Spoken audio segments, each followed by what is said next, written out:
Masayang araw po mga ka-PL. Naiipit na ngayon si Boying Rimulya, mga kababayan. Di bagay lumantad ang 18 ex-Marines, mga kababayan. Sinabi po nila na totoo ang mga sinabi ni Gutesa na nakapag-deliver si Gutesa maging itong 18 Marines na ito ng mali-malitang pera sa mga opisyal ng gobyerno. Alam na po natin yan. Sinabi po nila yan sa kanilang press con, mga kababayan, kamakailan. At kasabay po ng paglalahad ng katotohanan nitong 18 Marines, sinabi rin po nila, mga kababayan, na itong si Boying Rimulya ay nakipagpulong di umano sa 2 investigador ng ICC. Kasama po yan, mga kababayan, sa affidavit ng 18 Marines. Sinabi po nila ito sa kanilang press conference.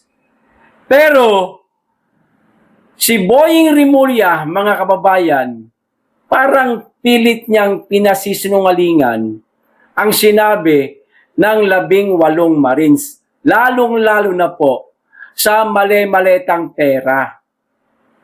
Yan po ang isa sa mga pinasisinungalingan nitong si Boying Rimulya. Pero yaong isa sa mga sinabi ng 18 Marines na kasama siya na nakipagpulong sa 2 investigador na taga-ICC, inamin niya na po, mga kababayan. O eto po ang video. Ayan, panoorin po natin, ganyan lang mga kababayan, para wag po tayong makopyright. At gawa na rin po natin ng reaksyon, mga kababayan, habang pinapanood natin itong video ni na kayo raw ay Boying Rimulya. Ito inihahanda ko na po, mga kababayan, para mamaya pag ginawa natin ng tawag nito ng reaction, itatapat ko na lamang pong gayaan, mga kababayan. Iwas po tayo sa copyright. Alam niyo naman po, maliban sa copyright, mga kababayan, kami po ay naka-shadow ban. Na-report po kami yata ng, alam nyo na, ng mga bangag para hindi po makarating sa inyo ang mga balitang dapat po ninyong malaman na siyang katotohanan. Yan po ang ginagawa nila ngayon sa mga vlogger. Pinapa-shadow ban ho nila. Kaya po, lagi namin sinasabi sa inyo, i-share nyo lang po itong aming mga video. Kahit huwag nyo na po kami i-subscribe. Like lang tsaka share, okay na po kami dyan. O eto po, una, basahin ko muna itong isa sa mga sinabi ni Boying Rimulya. Ayan galing pa po ito sa birada, binitbit ko talaga, mga kababayan, para meron po tayo magandang referensya. Ombudsman Boying Rimulya, tinawag na imbento ang maleta delivery. Yan. Pinasinungalingan niya, mga kababayan. Ayaw niyang malaman ng taong bayan na siya ay tumanggap rin di umano ng mali-malitang pera ayon sa 18 sundalo. Canard o gawa-gawa lang, yan ang paglalarawan ni Ombudsman Jesus Crispin Boying Rimulya sa joint affidavit na isinumite ng 18 dating sundalo sa kanyang tanggapan, mga kababayan. Kaugnay ito nang ibinunyag nilang maleta delivery sa matataas na opisyal ng gobyerno, kabilang si Pangulong Bongbong Marcos, mga kababayan. Ayon kay Rimulya, ang isang affidavit ay dapat naglalaman lamang ng personal na karanasan at imposible aniyang may common knowledge ang 18 sundalo sa bawat transaksyon. Mismong si Boying Rimulya po ang may sabi nito, mga kababayan, na aniya, mga kababayan, dapat daw ang isang affidavit naglalaman lang ito ng personal na karanasan. Boying Rimulya, sandali, sir. Kaya nga po sila lumantad eh. Kaya nga po sila nakabuo o gumawa ng affidavit dahil nakabatay lahat ng mga sinasabi nila at nasa affidavit mismo nila ay sa kanilang karanasan bilang taga-deliver ng mali-malitang pera. Sir, experience po nila. Naging trabaho na po nila. 1 taon yata nilang trinabaho yan. Yung pagdi-deliver ng mali-malitang perang yan.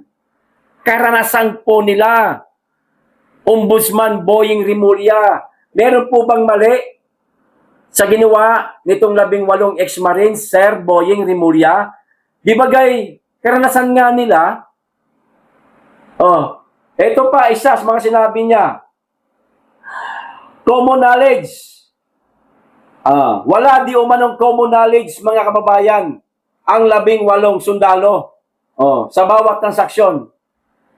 Kung wala pong common knowledge, etong 18 ex-Marines, kung congressman naman tuloy, bagay, dating congressman na ito, Ombudsman Boying Rimulya, kung wala po sa palagay ninyo, lalantad kaya sila? Magpapapreskon kaya sila? Makakabuo kaya sila ng affidavit na ang pahayag, pamandin ng 18 na yan, tuloy-tuloy, walang putol-putol, mahahalata mong alam talaga nila ang mga kaganapan sa pagdi-deliver ng pera. Mga kababayan, nasa maletang pera pa lamang po tayo ha. Wala pa po tayo doon sa pagkakasangkot di umano nitong si Boying sa pagpapakidnap ng dating Pangulong Duterte. O ito, ituloy ko. Inilarawan niya ang kwento bilang imbento at posibleng political motivated para mag-udyok ng destabilisasyon. Diyos ko naman, napakarami nang nangyaring rally sa bansa. Ombudsman Boying Rimulya, mas maituturing pa yon na destabilisasyon kung gugustuhin po ninyo, lalo na kayo po ang nasa kapangyarihan. Pero etong inilahad ng 18 ex-Marines, hindi po ito matatawag na politically motivated. Hindi rin po ito matatawag na destabilisasyon. Nagsasabi lamang po sila ng katotohanan batay po sa kanilang karanasan at mga naging trabaho noong sila ay trabahante pa ni Saldico. Katotohanan lamang po ito. Huwag niyo po gawing depensa ang politically motivated na salita na yan at saka yung destabilisasyon. Parang ginagawa niyo po kasing pangdepensa yan eh. Ginagawa ninyong kalasag para maitatak sa kaisipan ng ating mga kababayan. Ay, paninira lang pala yung sinabi ng 18 ex-Marines na yun. Politically motivated lang pala yan. Destabilisasyon lang pala yan. Lalong-lalo na sa presidente ng Pilipinas na si Bongbong Marcos. Ginagawa niyong pananggalang, sir eh. Huwag pong ganon. Huwag po tayong gagamit ng mga salita na para makakuha po kayo ng simpatya sa ating mga kababayan.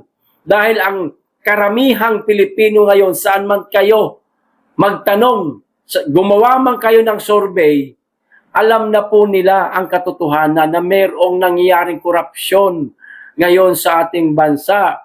Ang ginawa sa dating Pangulong Duterte, kidnapping. Itong mali-malitang pera na ito, pawang katotohanan at hindi gawa-gawa tulad ng sinabi mo, Secretary Boying Rimulya. Huwag po kayong gagamit ng mga salitang gagawin ninyong pananggalang para po sa inyo. Palagay ko, mga kababayan, hindi maglalakas loob itong 18 sundalo na ito, mga kababayan, kung wala itong mas marami pang hawak ngayon na mga ebidensya.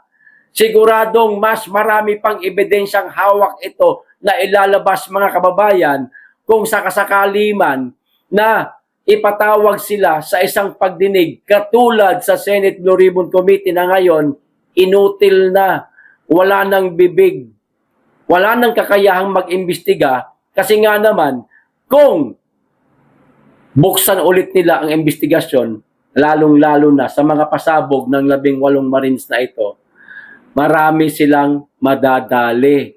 Maraming matatamaan, maraming madadamay. O kita nyo, tikom ngayon ang BRC, mga kababayan. Di ba?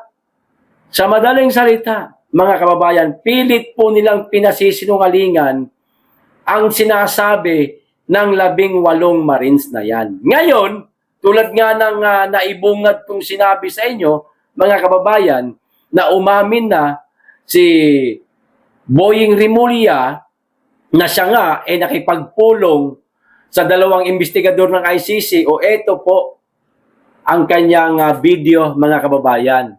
O, ipapanood ko po sa inyo, mga kababayan, pero hindi ko lamang po masyadong ipapakita sa screen. Kahit ganyan lang po, okay na siguro yan. No? Kasi hindi po atin video ito at hindi po SMNI may-ari nito. GMA po. Makikisungkit lang tayo, panandalian, ganito lang natin para wag tayo makopyright. Okay? Pasensya na po talaga. Eto na po. Na kayo raw ay nakipagpulong kay Senator Trillanes, General Nick Torre, para daw po with the ICC investigators. Po ba yun? Sa bahay niya raw po sa Bel Air, Makati. Totoo yun. Ayan na.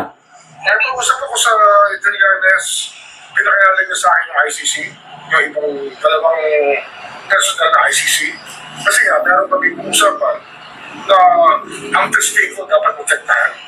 Yung testigo na ICC. Ayan, mga kababayan, saglit lang, putol muna tayo. Inamin niya. Totoo yun. Nagpagpulong ako. Maliwanag na tayo doon. Okay na tayo doon sa mga sinabi niya na yon. Etong sinabi ni Boying Rimulya, mga kababayan, at ang nasa affidavit po ng 18 Marines, parehas po natin narinig yan. Unang-una sa press con ng 18 Marines, pangalawa dito kay Boying Rimulya. Kasabay po ng pagsabi nila na yan, nitong 18 ex-Marines ay ang pag-deliver ng mali-maleta. Pero bakit niya pinasisinungalingan, mga kababayan, etong mga maletang i-deliver ng 18 Marines? Di ba? Batay yan sa karanasan ng 18 Marines, mga kababayan. At isa ito sa mga sinabi ng 18. Naiipit na si Boying Rimulya. Wala na siyang lusot, mga damay na siya. Ituloy natin. Sa requirement ng DOJ, kinakailangan gawin namin. Sa Pilipino kasi mga testigo. Dapat daw protektahan yung mga testigo. Eto, Boying Rimulya ang 18. Meron po ba kayong ginawang pagprotekta sa kanila? Ni-investigasyon niya, wala kayong ginawa, sir . Kung gawa-gawa lang ito, etong sinasabi ng 18, kung sa palagay ho ninyo, hindi ito totoo, invento lang, gawa-gawa lang, canard! Sabi mo pa. Di bagay mas karapat dapat nga na paimbestigahan mo ito sila? Ngayon, kapag nalaman ho ninyong walang katotohanan, gawa-gawa lang, invento, canard, ang sinasabi nitong 18, kasuhan mo, ipakulong mo. Kasi hinahatak pababa nitong 18 ang pangalan mo. Kredibilidad mo ang masisira dito. Jesus Boying Crispin Rimulya, sir. Pangalan nyo po ang masisira dito. Kredibilidad lalong-lalo na masisira po. Bakit hindi ho ninyo pinaiimbestigahan yata etong 18 ito? Ha, sir? Ano po ang dahilan? Nagtatanong lang po. Tuloy. Sir, when was this po? Last, hindi ko na maalala. Maybe less than a year ago. Parang gano'n ba? Less than a year. Opo. At sinasabi, sir, dapat hindi nyo daw po ito ginawa kasi kayo daw po ay Justice Secretary noon. Bakit? At hindi. Ang nakasalalay dito, buhay ng mga testigo. Kailangan protektahan natin ang tao hanggang kaya natin. Kasi sir, Yun naman pala sir eh. Ang ganda ng sinabi mo.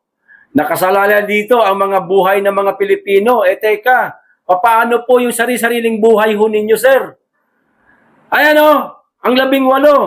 Kung para sa inyo, invento lang, paninira ho yan sir. Hindi ho ba kayo nababahala para sa sarili ninyo? Na baka sabihin ng ating mga kababayan, sinungaling pala yan si Boying eh. Sinabi na ng 18, tapos sabihin niyang gawa-gawa lang. Di ba kayo masisira ho kayo? Sir, hinahamon po namin kayo, baka naman. Pwede niyo pong paimbestigahan itong 18 para mas lumabas pa po ang katotohanan. Kasi marami pa po silang hawak ng mga ebidensya na dapat malaman ng publiko. Yung sinabi nila sa nagdaang press ko nila, sir, patikim pa lang yun. Hindi pa ho yun ang pinali. Mas lalo na pag lumabas yung 18. Madudurog ho kayong lahat. Ngayon, pag hindi po ninyo ginawan ito ng investigasyon, nakakaduda po. Sir, magdududa po ang publiko. Nasaan po ang sinasabi ninyong kapakanan ng publiko? O, di ba nawala? Sangkot dito ang publiko. Pera-pera yan. Mali-maleta yan. Pera ng taong bayan yan. Kaya sangkot kami dyan. Dapat mo itong paimbestigahan, sir. Ito pa. ang sinabi daw po, hindi na daw po makikipag-ugnayan ang Pilipinas sa ICC. Kaya na yun. Mhm. Nagbago na lahat eh. Yeah. Nagbago na lahat. Para naman natin. Pero sa Nagbago na daw lahat, mga kababayan. Sinabi niya rin noon. Sinabi rin ni Marcos na hindi daw makikipag-ugnayan ng Pilipinas sa ICC. Pero ngayon, naipit na naman siya. Hindi. Nagbago na lahat ngayon. Nagbago na. May ganon? May ganon. Diyan pa lang sir, nasisira na po ang inyong kredibilidad. Hindi na po kapanipaniwala kayo lalo sa mga panahong ito. Noon, naniniwala kami sa iyo, sinabi mo na walang karapatan maghimasok ang ICC kasi walang jurisdiction. Ngayon, biglang nabago, sabi mo. Ngayon, hindi na, iba na. Nabago na. O tuloy. kung yun po totoo, baka isipin po ng iba, totoo din po yung iba pong bahagi ng Hindi, hindi Pilipinas. totoo yun. Hindi ko alam ha. Pero yung mga sinasabi nga doon, sinasabi ko, ang aking, ang gagawin namin dito, sasabihin namin kay Balagon na mag-produce yan ng 18 iba't ibang affidavit. Para alam natin kung ano talaga ang personal knowledge ng bawat isang tao. Para Kita nyo, mga kababayan. Tapos na yan tama na dyan. Ano gusto niya mangyari? 18 po na affidavit sa bawat isa nitong 18 ex-marines. Ganyan ang gusto niya mangyari. Para nga naman, maibasura isa-isa. Hindi po kasi masyadong mabigat. Ang isang affidavit para sa isang tao lang. Mas mabigat po, mga kababayan, ang affidavit, lalo na kung joint affidavit. Kasi itong 18, iisa ang sinasabi. Mas mabigat po na affidavit yan. Pero gustong baguhin, yata, nitong si Boying, mga kababayan, hindi, dapat itong si Baligod, mag-produce siya ng affidavit, 18 affidavit para sa 18 ex-marines. Yan ang gusto niya mangyari. Basura, isa-isa ang mangyayari dyan, mga kababayan. Samantala, yung nag-iisang affidavit, pero joint, mahirap pong ibasura yan. Isa po yan. Maaari siguro sa mga iniiwasan nila, mga kababayan, kaya ayaw po nila na paimbestigahan itong 18 ito. Naipit na si Boying Rimulya. Sir Boying, ako sa'yo, sir, kumanta ka na lang. Ikanta mo na lang. Sabihin mo na lang ang katotohanan. Total, kahit na hindi mo sinasadyang sabihin, nangyayari ho, nagko-corroborate po ang sinasabi mo at ng 18. Bagamat alam na ng publiko na matagal na nagko-corroborate ang sinasabi ni Saldico, ni Gutesa, sino pa, ng mga kontraktor, dumagdag pa itong 18. Mas kapanipaniwala tuloy na ang pag-deliver ng perang maleta sa iba't ibang opisyal ng gobyerno, pag-kidnap sa dating Pangulong Duterte, pagnakaw sa kaban ng bayan, korupsyon, ay pawang katotohanan lahat. Na hirap na po sila mga kababayan na pasinungalingan dahil mismong nanggagaling na po sa bibig nila ang isa, dalawa, tatlo sa mga sinasabi ng mga lumulutang bilang testigo sa mali-malitang pera, pagkidnap sa dating Pangulong Duterte, pakikipag-ugnayan sa ICC at iba pang mga nangyayaring gulo sa ating bansa, mga kababayan. Unti-unti na po silang kumakanta o, sa madaling salita, sa bibig po nahuhuli ang isda. Di ba, mga kababayan? Ayos, hanggang dito lang po, maikli lang at magraramadan pa ako. Maraming salamat, mag-iingat kayong lagi at higit sa lahat, mahalin po natin ang Pilipinas.